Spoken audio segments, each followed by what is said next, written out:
नमस्कार, आदाब। Iran stream की हिंदी सर्विस में आपका स्वागत है। मैं हूं सौरभ कुमार शाही। पिछले हफ्ते अमेरिका के दक्षिणपंथी अखबार वॉल स्ट्रीट जर्नल ने एक रिपोर्ट शाया की।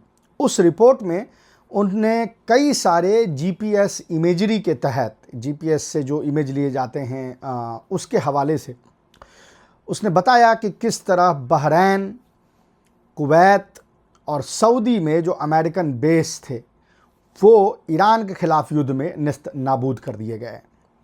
फोकस, हालांकि इशारा वहाँ पे दूसरे बेसिस पर भी था, लेकिन फोकस वहाँ बहरैन में जो फिफ्थ फ्लीट का हेडक्वार्टर है उस पे था। और तमाम पिक्चर्स और दूसरे जो एविडेंस हैं उसके हवाले से ये बताया गया कि जो मेन हेडक्वार्टर था डिफेंस का वहाँ के फिफ्थ फ्लीट का, वो तो चकनाचूर कर ही दिया गया। उसके अलावा कम से कम 12 ऐसी बिल्डिंग्स थी जिसको पार्शियली या फुल्ली डिस्ट्रॉय कर दिया गया। ये सिर्फ बिल्डिंग्स तक महदूद नहीं थी, इसके अलावा जो और फैसिलिटीज़ थी, यानी बिल्डिंग के अलावा जो फैसिलिटीज़ होती हैं उसको भी बड़ा टारगेट किया गया। उसमें भी बहुत बड़ा नुकसान अमेरिका को झेलना पड़ा। जहाँ तक रडार, रोडोन, surface to air missile battery, ये सारी एडवांस वार्निंग सिस्टम, इन सब चीज़ों का जहाँ तक सवाल है उनको भी पिन पॉइंट अटैक्स में डिस्ट्रॉय किया गया। और जैसा मैंने कहा, ये सिर्फ बहरैन तक महदूद नहीं है, कुवैत में डिवास्टेशन और ज़्यादा है। यानी कुवैत में जो अमेरिकी बेस थे उसको और ज़्यादा नुकसान हुआ है। सऊदी में भी जो पूरब के तरफ बेसेस थे और पूरब के तरफ जो बेसिस थे उस पर तो हमला हुआ ही, उसके बाद जब वो पश्चिम की तरफ फर्दर शिफ्ट होते गए उन बेसेस पे भी मैसिव हमले किए गए और बहुत बड़ा नुकसान हुआ।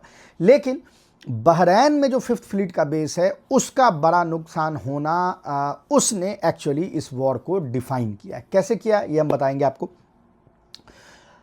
अव्वल तो ये कि अमेरिका, याद रखें, एक नेवल पावर है, एक बहरिया पावर है, और वो अपना पावर प्रोजेक्शन नेवी के थ्रू करता है। आप कहेंगे कि लेकिन एयरफोर्स अमेरिका की सबसे मजबूत है। अमेरिका की एयरफोर्स मजबूत है, लेकिन वो नेवल अटैचमेंट का हिस्सा है। यानी अमेरिका की जो नेवल स्ट्राइक फोर्स है उसका हिस्सा वो एयरफोर्स बनता है, जो आप अटैक देखते हैं। और बार बार वो जो एयरक्राफ्ट कैरियर्स हैं उनका बहुत बड़ा इस्तेमाल होता है इन हमलों में।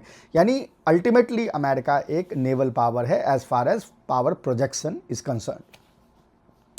आपको याद होगा हमने एक अलग से एपिसोड भी किया था कि किस तरह से एक पुराने जो थ्योरी है उसके हिसाब से अमेरिका का जो ये नेवल प्रोजेक्शन है वो अमेरिका को फॉरेन पावर बनाता है, और कैसे वो मुल्क जो नेवल प्रोजेक्शन वो नहीं डेवलप कर पाए वो उनका डिफीट जो है हिस्टोरिकली देखने को मिला है।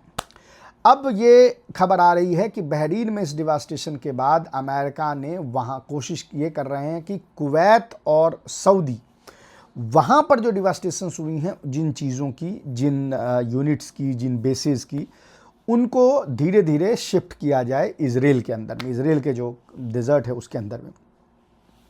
और जहाँ तक बहरैन का सवाल है, बहरैन में जो फिफ्थ फ्लीट है उसको रिबिल्ड करने की कोशिश की जाएगी।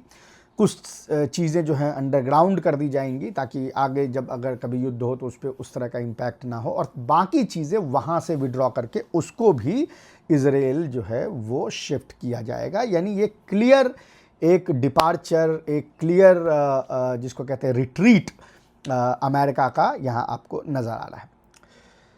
अब आप कहेंगे कि ये अगर वहाँ से शिफ्ट होकर पीछे चला जाता है तो इसके असरात क्या होंगे। तो अव्वल तो ये है कि देखें, ये जो नेवल पावर प्रोजेक्शन है अमेरिका का ना, ये आसान चीज़ नहीं है।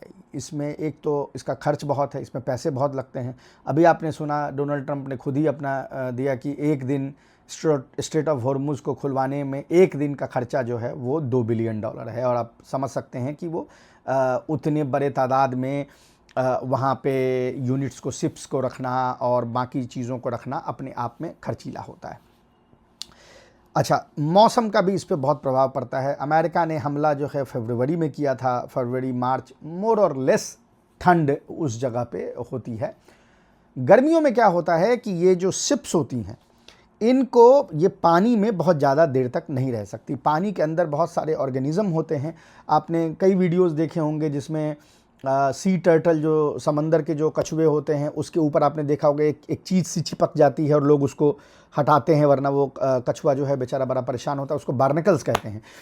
ये बार्निकल्स जो हैं और इस तरह के और जो ऑर्गेनिज्म हैं, ये जहाज़ का जो नीचे का हिस्सा होता है जो पानी में डूबा होता है, इसमें अटैच हो जाते हैं।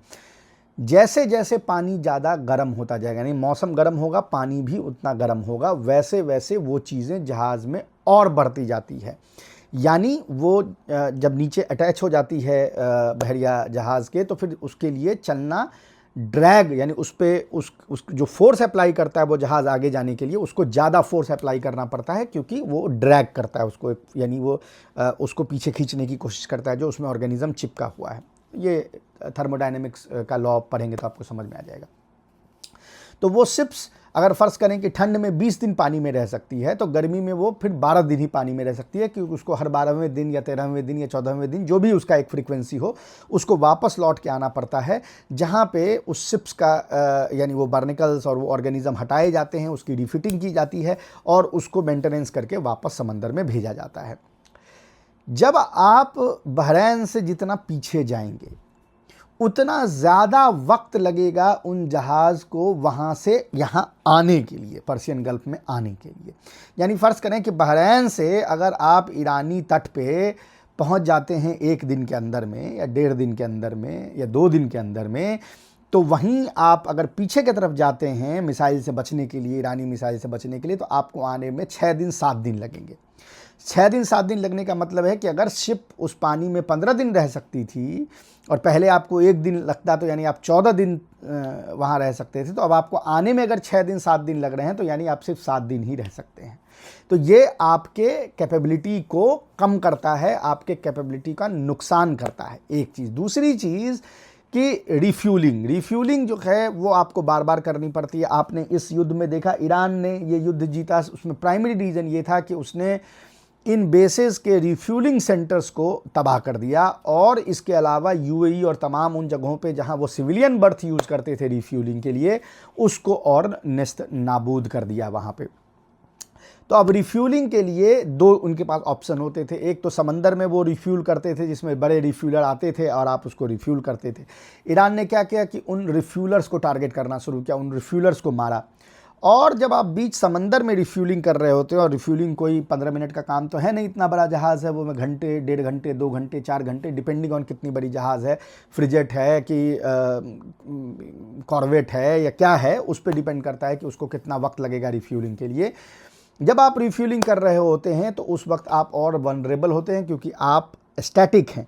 स्टैटिक पोजीशन पे मिसाइल से, ड्रोन से हमला करना, उसकी एक्यूरेसी जो है वो ज़्यादा एक्यूरेट हो जाती है, एफिशिएंसी ज़्यादा बढ़ जाती है उन मिसाइल्स की। तो ये आपको फर्दर एक्सपोज करता है, इसीलिए आप कोशिश करते हैं कि आप बेस पे वापस चले जाएं, समंदर के दरमियान में ना रहें, क्योंकि आप वनरेबल रहते हैं।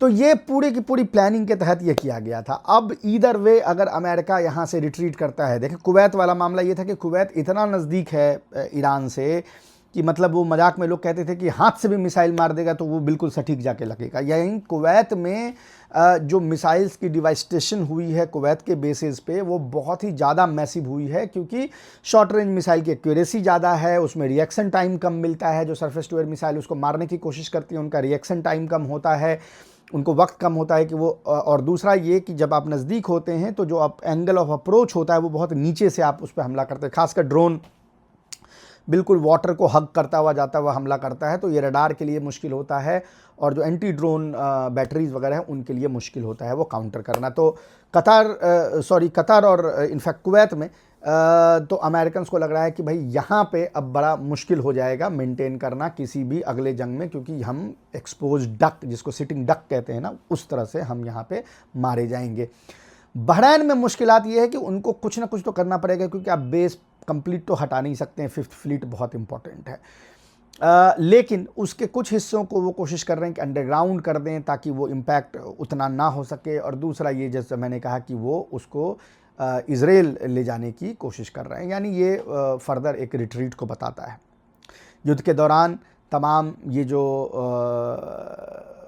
ऊपर जो सैटेलाइट्स थे जो ये तस्वीरें लेती हैं, उनको ये कहा गया था कि आप जो हैं ये तस्वीरें ना दिखाएं, ताकि आर्मी के मनोबल पे असर ना पड़े। अगर उनको ये लगेगा कि इस तरह से हमारा डिवास्टेशन हो रहा है तो सैनिक शायद लड़ना ना पसंद करें। लेकिन अल्टीमेटली पिक्चर्स बाहर आ ही गई, उनके अपने सैटेलाइट्स ने भी दिखाया, और जैसा हम पहले भी कहते आए हैं कि चीनी सैटेलाइट्स तो लगातार इसको दिखा ही रहे थे। तो ये बताता है कि किस तरह अगर आप प्लानिंग करके वॉर लड़ते हैं, सिर्फ यानी तैश में आके नहीं, एक पूरी प्लानिंग के तहत ईरान ने धीरे धीरे धीरे अमेरिका का 5th बेस वहाँ पे डिसमेंटल किया और उसी ने इस जंग को डिसाइड किया। अभी के लिए इतना ही, हम आपसे फिर मिलेंगे, तब तक के लिए नमस्कार।